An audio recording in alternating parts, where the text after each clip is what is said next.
Hello friends, welcome to my next video.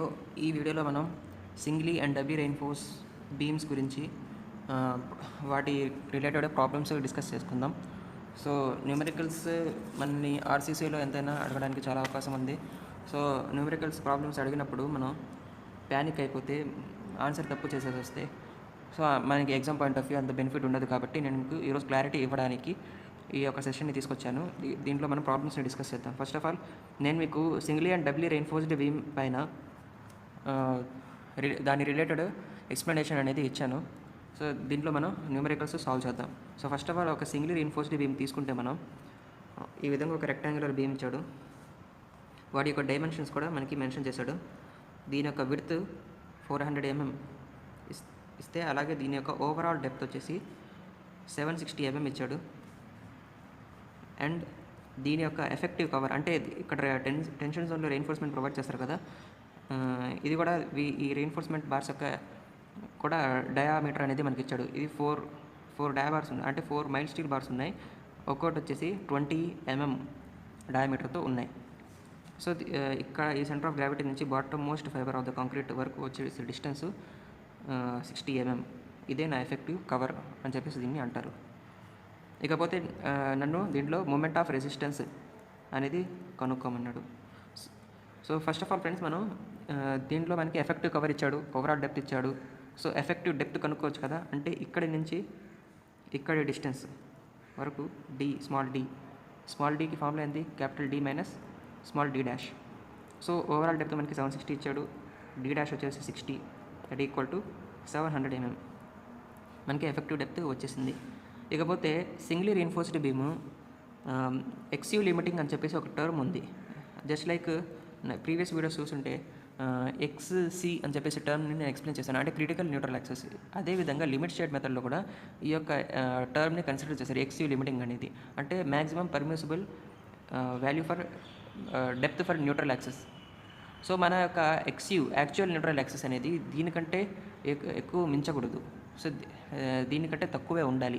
So XU అనేది యాక్చువల్గా ఉండే న్యూట్రల్ యాక్సెస్ XU లిమిటింగ్కి తక్కువగా ఉందా లేదా అనేది ఫస్ట్ ఆఫ్ ఆల్ మనము చెక్ చేయాలి. చెక్ చేసిన తర్వాత మనం నెక్స్ట్ డిజైనింగ్కి ప్రొసీడ్ అవ్వాలి. సో XU లిమిటింగ్ మ్యాక్సిమం ఈ యొక్క రెయిన్ఫోర్స్డ్ బీమ్కి మ్యాక్సిమం లిమిట్ ఎంతో కనుక్కోవాలంటే, maximum permissible limit for neutral axis కనుక్కోవాలంటే దాని యొక్క ఫార్ములా వచ్చేసి K into D effective depth. So ఈ K అనే వాల్యూ కూడా ఇప్పుడు చెప్తాను చూడండి. K value as per IS 456-2000 for FE 250 grade of steel, for FE 415 grade of steel, for FE 500 grade of స్టీల్కి ఒక్క వాల్యూస్ ఉన్నాయి friends.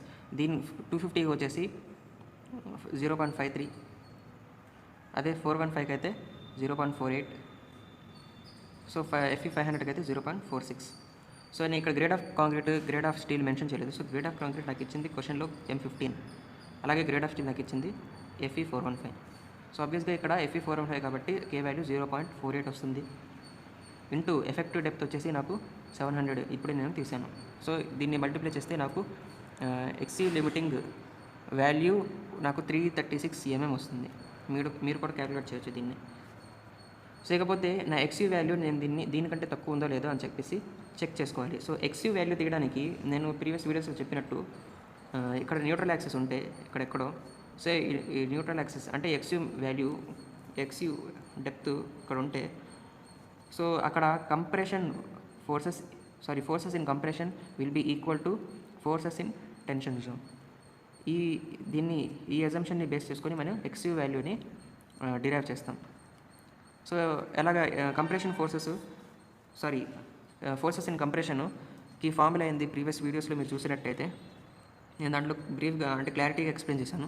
So 0.36 BXU FCK is equal to 0.87 FYAST. FCK వచ్చేసి grade of concrete ఎంత ఇస్తే అంత, నాకు 15 ఇచ్చాడు కాబట్టి 15 Nm². FY వచ్చేసి FE 415 కాబట్టి 415 Nm². B వాల్యూ నాకు తెలుసు 400 విడ్త్, అండ్ FCK తెలిసింది 0.87 డిజిట్. FY వచ్చేసి 415 Nm². ఇంకా తెలియాల్సింది AST అంటే area of steel in tension. మనకి ఆబ్వియస్గా సింగిల్ రీఎన్ఫోర్స్డ్ బీమ్ అంటే టెన్షన్ జోన్లోనే మనకి రీఎన్ఫోర్స్మెంట్ ఇచ్చేది. సో 4 మైల్ స్టీల్ బార్స్ ఇచ్చాడు, ఒక్కోటి 20 mm డయా.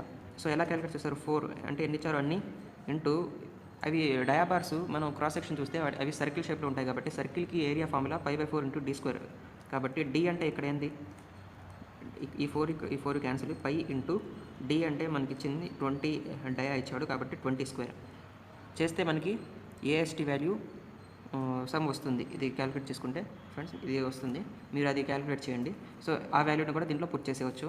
సో టోటల్గా మనకి ఎక్స్యూ వాల్యూ అనేది వస్తుంది. ఎక్స్యూ వాల్యూ ఏంటి, 0.87 FY AST by 0.36 B into ఎక్స్యూ. So దీని నుంచి ఎక్స్యూ వాల్యూ వస్తుంది. ఈ వాల్యూస్ అన్నీ మీకు ఎలా తీయాలో నేను ఇక్కడ ఎక్స్ప్లెయిన్ చేశాను. సో నాకు ఎక్స్యూ వాల్యూ వచ్చేది 105 mm వస్తుంది. ఆబ్వియస్గా నాకు ఎక్స్యూ వాల్యూ అనేది ఎక్స్యూ లిమిటింగ్ కంటే తక్కువగానే ఉంది. సో కాబట్టి నేను దీన్ని అండర్ రెయిన్ఫోర్స్డ్ సెక్షన్గా దీన్ని అండర్ రెయిన్ఫోర్స్డ్ సెక్షన్గా డిజైన్ చేయవచ్చు. ఇకపోతే నేను దీనికి moment of inertia moment of resistance కనుక్కోమని చెప్పేసి అడిగాడు. మూమెంట్ ఆఫ్ రెసిస్టెన్స్కి ఫార్ములా ఏంటి, ఫోర్స్ ఇంటూ లీవర్ ఆర్మే కదా, force into lever arm. So compression forces ఒకవేళ మనం తీసుకున్నట్టయితే so 0.36 BXU FCK into lever arm in case of singly reinforced beam D minus 0.42 XU డిస్టెన్స్లో ఉంటుంది. సో దీన్ని ఈ వాల్యూస్ అన్నీ మనకి తెలుసు, B తెలుసు, XU తీసుకున్నాం 105, FCK తెలుసు, D ఎఫెక్టివ్ డెప్త్ తెలుసు, సో XU న్యూట్రల్ యాక్సిస్ మనకి తెలుసు. సో ఇవన్నీ దీంట్లో సబ్స్టిట్యూట్ చేసేస్తే మనకి 297.58 kN మీటర్ వస్తుంది. So I think it is visible to, sorry కొంచెం స్క్రీన్ కిందకి వెళ్ళింది. So 297.58 kN metre.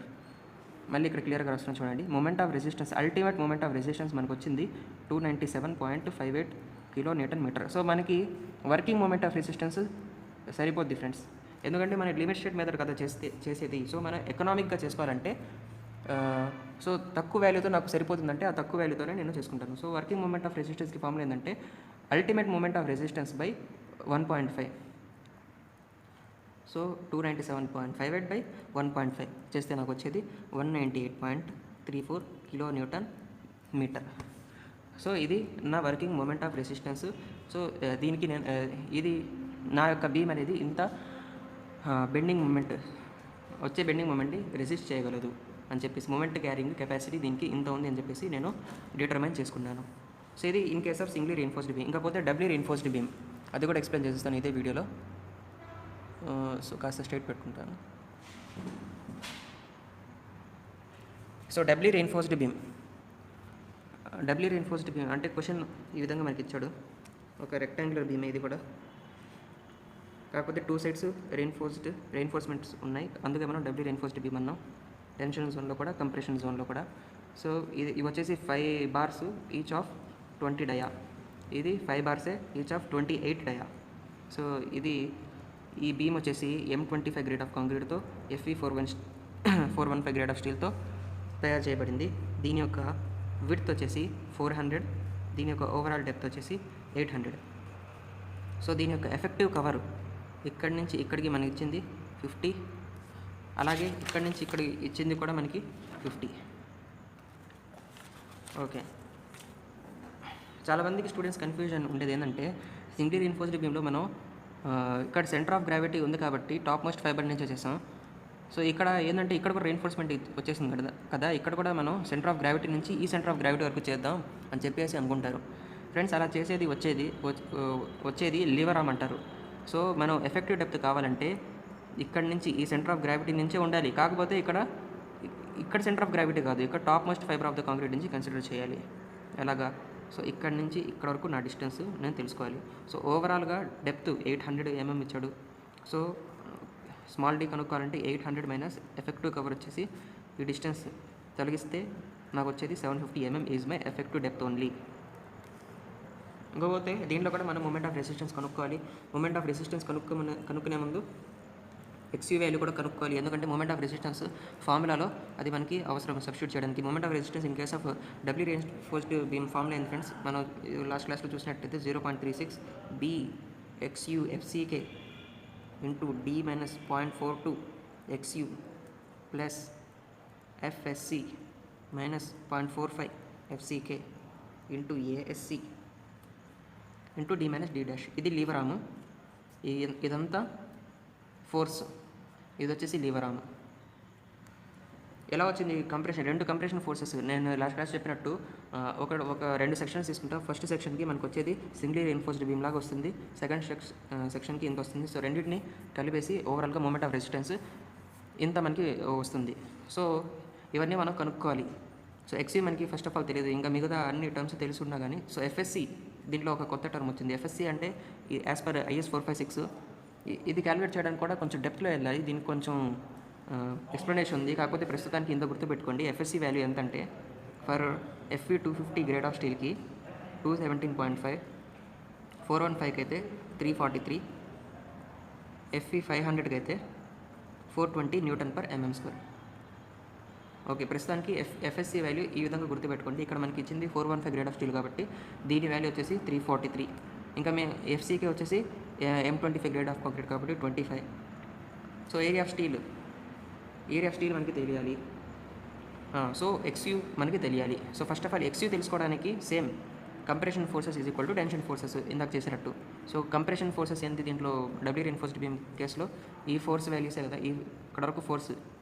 సో ఈ ఫోర్స్ వాల్యూని మళ్ళీ ఇక్కడ ఇద్దాం. 0.36 BXU FCK into D - 0.42 XU plus FSC - 0.45 FCK into ASC is equal to 0.87 FY AST.